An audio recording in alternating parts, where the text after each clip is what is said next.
शाजापुर के पूर्व कलेक्टर और पूर्व केंद्रीय गृह सचिव एक्स एस लक्ष्मी नारायण मेरे साथ हैं। सर, राम मंदिर चंदा चोरी में पूरे देश में सुर्खियां हैं, रोज कोई ना कोई खुलासा होता रहता है। आपने भी सर रामचरितमानस दान की है वहां पे, उसका हिसाब नहीं मिल पा रहा। आप गए थे, वो पूरा मामला क्या है सर? सर, मैं एज एन IAS ऑफिसर हर वक्त सेक्युलर रहा हूँ, मगर मैं हिंदू हूँ और मेरे परिवार राम के भक्त रहे हैं। और मेरे ससुराल के लोग भी, जब ये राम जन्मभूमि के आंदोलन चली तो पहले ब्रिक जो है वो मेरे ससुर ने भी उधर रखवाए थे त्रिवेंद्रम में, वो सबसे बड़े प्लांटर थे। और मेरे माँ जो अपंग हो गई थी आफ्टर एन एक्सीडेंट, वो रोज़ राम राम राम लिखती थी। मेरे फादर का निधन 93 में हुआ, मदर का निधन 2021 में हुआ। तो उनके जो गहने थे उन्होंने मेरी इकलौती बेटी और मेरे वाइफ के लिए रखा हुआ था विल में। पर हमने सोचा जो ज़िंदगी भर राम राम ही लिखती रही और अपंग भी रही, तो ऐसे हालत नहीं किसी की होनी चाहिए। हमने कहा जो भगवान ने दिया है उन्हीं को अर्पण कर दिया जाए। और मैं जब रिटायर होने के बाद मेरे को कई कंपनियों ने चेयरमैन बनाया। मैं श्री राम ट्रांसपोर्ट, जो हिंदुस्तान के सबसे बड़ी नॉन बैंकिंग फाइनेंशियल कंपनी है, उसका चेयरमैन रहा। और कई कंपनियां, सन ग्रुप का चेयरमैन रहा, अभी भी सन ग्रुप का चेयरमैन हूँ, जो अभी सब ड्रोन्स को सर्विस करती है। और मैं इसी प्रकार गॉडफ्रे फिलिप्स कई कंपनियों का डायरेक्टर हूँ। ऐसे सचिव मेरे को 30,000 से भी कम तनख्वाह मिलती थी। और कंपनियों में मैंने कॉरपोरेट में देखा, एक एक सीटिंग के लिए 1-1 लाख रुपए मिलती है, 1 घंटे की सीटिंग के लिए। और कमेटियों की सीटिंग के लिए पैसा मिलती है, फिर प्रॉफिट शेयरिंग मिलता है।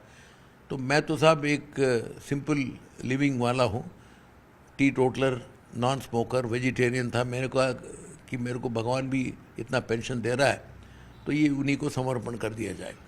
तो आपने अपना रिटायरमेंट का, जो आफ्टर रिटायरमेंट से आपको बेनिफिट हुए, वो अपनी जो जीवन भर की कमाई थी आपने भगवान राम को अर्पण कर दी। कितना वजन था या कितनी कीमत के थे सर वो रामचरितमानस? सर, कीमत तो इनमें बोलने चाहता, मगर ये बोलूँगा कि मेरे मदर के 0.8 मतलब 800 ग्राम, 1 किलोग्राम से कम, 200 ग्राम उनकी, फिर मेरे वाइफ की भी इसी प्रकार इसी के बराबर का मान लीजिए ये मेल्ट हुआ। और कॉपर शीट्स और ये सब के लिए जो मेरे कंपनियों से पैसे मिलती थी मैंने दिया। तो मैं एस्टीमेट तो नहीं लगाऊंगा, आप लगा सकते हैं, क्योंकि ये गोल्ड प्राइसेस बढ़ती चढ़ती रहती हैं। मगर कुल मिला के उसमें कम से कम 1.5 kg की गोल्ड तो है। और 400 शीट्स, कॉपर की शीट्स 14 में 12 में ये पूरी लेज़र से इंस्क्रिप्ट हुई। और गीता प्रेस ने मेरे को मैन्युस्क्रिप्ट दिया। इसका वज़न 1.25 क्विंटल था और इसको मैंने बड़ी भक्ति के साथ रखवाई। सर, 8 अप्रैल 2024 को आपने ये रखवाई थी। उसके बाद आपको ये खबर मिलती रही कि हाँ, रामचरितमानस भगवान राम के मंदिर में जैसे ही आप प्रवेश करते हैं वहाँ पर है। आज वो गायब है, नहीं मिल रही। तो क्या आपने चंपत राय से बात की या इसके गुमशुदगी की कुछ FIR दर्ज कराने का मन है? सर, FIR तो मैं दर्ज नहीं करना चाह रहा था, मगर मुझे इस बात का दुख है क्योंकि जब मैंने रखवाने की चेष्टा की तब भी चंपत राय तक पहुंचने के लिए मुझे बहुत प्रयास करना पड़ा। जो एक्स अटॉर्नी जनरल पराशरन साहब से, उनसे फ़ोन करवाना पड़ा। नृपेंद्र मिश्रा जो मेरे सचिव रह चुके हैं, उनसे फ़ोन करवाना पड़ा। तो इन्होंने बड़े मुश्किल से मेरे को अपॉइंटमेंट दी। बट उस टाइम तो उनकी बिहेवियर अच्छी थी, वो मेरे साथ ही गए और सैंक्टम सैंक्टोरम में बताया कि इधर राम रखा जाएगा, 15 इंच दूर में मैं आपका ये रखवा दूंगा।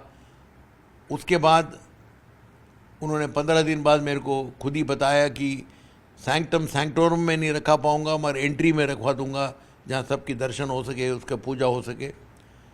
और उसके बाद मैं जब रखवाने गया तो तब तक, क्योंकि इस मंदिर का ही समर्पण देश के लिए हो चुका था आदरणीय हमारे प्रधानमंत्री द्वारा, तो बड़ी पॉपुलैरिटी बढ़ गई, बहुत लोग आने लग पड़े।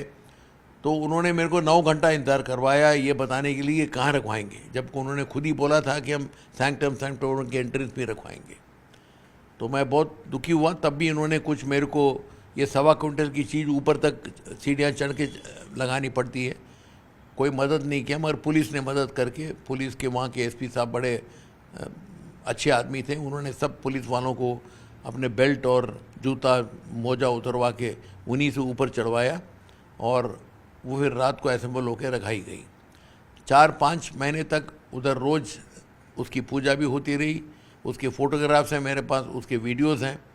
उसके बाद एक दिन वहाँ से हट गई तो मैंने फिर पता किया, पुलिस के एसपी वगैरह से पता लगा वो गार्ड रूम में चंपक राय जी के ऑर्डर से पहुँचाया गया। मैंने इन लोगों से हाथ जोड़ा, भैया उसको बता के समझा दो। तो उन लोगों ने प्रयास करके बताया कि आजकल वो सुनते कम है, मतलब कान तो ठीक है मगर लोगों की नहीं सुनते हैं। तो मैंने कहा भाई अब तो ये तो बहुत दुर्भाग्य, मैं क्या करूं? तो उन्होंने कहा या तो आप पीएमओ वगैरह से कहलवाइए या तो और के आरएसएस के चीफ से कहलवाइए। तो मैंने कहा हम कहाँ पीएमओ वगैरह जाएंगे इसके लिए, तो आरएसएस चीफ को पास ले जाने के लिए कुछ आरएसएस के जो वर्कर्स हैं जो मैं यहाँ जानता हूँ, वो उन्होंने कहा आप मेरे साथ चलिए। तो मैं गया हैदराबाद में, आरएसएस चीफ से भी मिला, 2025 की बात है। उन्होंने बड़ी विनम्रता के साथ मेरे साथ व्यवहार की और मेरे को बताया कि मैं सराहना करता हूँ कि आपने सनातन धर्म के लिए इस प्रकार का भेंट किया है। मैं उधर फिर जहाँ रखा था रखने के लिए बोलूँगा और बात करूँगा। और मेरे सामने उनके कोई सेक्रेटरी साहब को भी उन्होंने बोला कि भाई चंपक राय जी से बोलिए उसको वहीं रखवाने के लिए। आपकी इसके बाद फिर चंपत राय से मुलाकात हुई? उसके बाद मैं जब चंपक राय से मुलाकात हुई, उन्होंने कहा इधर उधर से मेरे को फ़ोन मत कराइए और इधर चंपक राय जी की चलेगी, और बैंड करने वाले बहुत हैं मेरे पास, मैं सबकी डिस्प्ले कर नहीं सकता।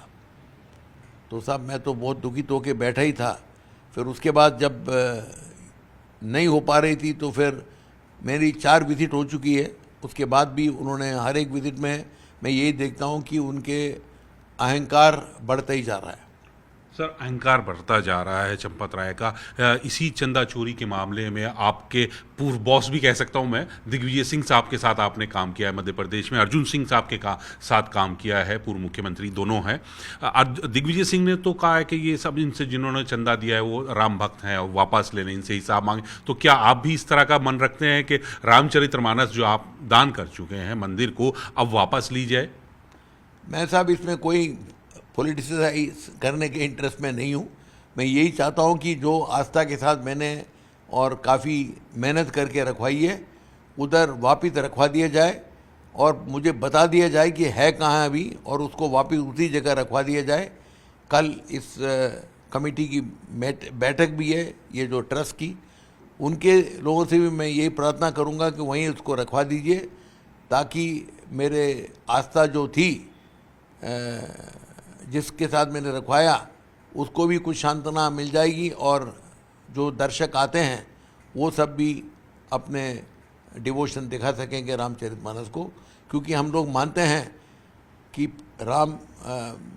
रामायण जो लिखा वाल्मीकि, उन्हीं के अवतार थे तुलसीदास जी, और उन्होंने इसको एक सिंपल लैंग्वेज में, ताकि इस देश के गरीब से गरीब नागरिक सब लोग इसको समझ पाएँ, पढ़ पाएँ, इसलिए उन्होंने बहुत सरल भाषा में 32,000 श्लोक जो वाल्मीकि रामायण में थी उसको शॉर्टन करके, मगर कोई चीज़ ना मिस करते हुए बहुत बढ़िया लिखा है, जिसका अप्रूवल हम मानते हैं कि हनुमान जी ने खुद किया हुआ है। तो इसलिए इस प्रकार जो पूजनीय सामान है उसको वहीं रखवा दिया जाए। सर, इस चंदा चोरी मामले में या आपकी जो रामचरितमानस है वो गायब है, तो इस पूरे प्रकरण में जो जिम्मेदार हों, आप चाहते हैं उनके खिलाफ कार्रवाई होनी चाहिए? बिल्कुल होनी चाहिए, बिल्कुल होनी चाहिए। जिन लोगों ने चोरी किया उनको तो बहुत कड़ी से कड़ी सज़ा मिलना चाहिए, और जिन लोगों के सुपरविजन में लैक्सिटी रही उनके खिलाफ भी कार्रवाई होनी चाहिए। क्योंकि मैं एक सरकारी सर्वेंट रह चुका हूँ। इसमें 2 प्रकार की रिस्पॉन्सिबिलिटी होती है, एक डायरेक्ट रिस्पॉन्सिबिलिटी, एक फेल्यूर ऑफ सुपरविजन, एक that is called vicarious responsibility, और लैक ऑफ सुपरविजन और लैक्सिटी इज़ ऑल्सो पनिशेबल। और कोई आदमी ये बोल के बच नहीं सकता कि मैं खुद ही ईमानदार हूँ और लोगों ने चोरी की, ये कभी नहीं चलेगी। इस प्रकार की आर्ग्यूमेंट नहीं चलनी चाहिए। तो एस लक्ष्मी नारायण साहब कह रहे हैं कि आस्था के साथ खिलवाड़ नहीं होना चाहिए और इस मामले में, यानी जो चंदा चोरी के मामले में जो भी दोषी है उनके खिलाफ कार्रवाई हो, साथ साथ जो इनके अपनी पूरी श्रद्धा के साथ अपनी माँ और पत्नी का जो जेवर रामचरितमानस में को दिया है वो वापस उसी श्रद्धा के साथ भगवान श्री राम के द्वार पर रखी रहनी चाहिए, जिससे उसके लोग दर्शन करें, पूजा कर सकें। नई दिल्ली से अशरफ काज़मी, न्यूज़ 18।